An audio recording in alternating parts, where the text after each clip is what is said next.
নমস্কার বন্ধুরা, রূপবতী চ্যানেলে তোমাদের সবাইকে স্বাগত। আজকে আমি কাঁঠালের একটা আইটেম বানাবো।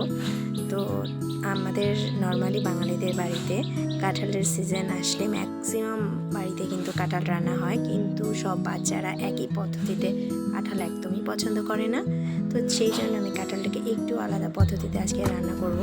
তো অবশ্যই ভালো লাগলে আমার চ্যানেলটাকে লাইক অ্যান্ড সাবস্ক্রাইব করতে ভুলো না। চলো, প্রথমে আমি কাঁঠালটাকে কেটে ভালো করে ধুয়ে হালকা গরম জলে একটু সেদ্ধ করে নিয়েছি। এরপর একটা কড়াইতে কিছুটা তেল দিয়ে সেখানে কিছুটা পেঁয়াজ কুচি দিয়ে ভালো করে নেড়ে নিয়েছি। এবার আমি কিছুটা আদা, রসুন, পেঁয়াজ আর টমেটো আলাদা আলাদাভাবে পেস্ট করে রেখেছিলাম। এবার সেগুলো দিয়ে ভালো করে নেড়ে নিয়েছি।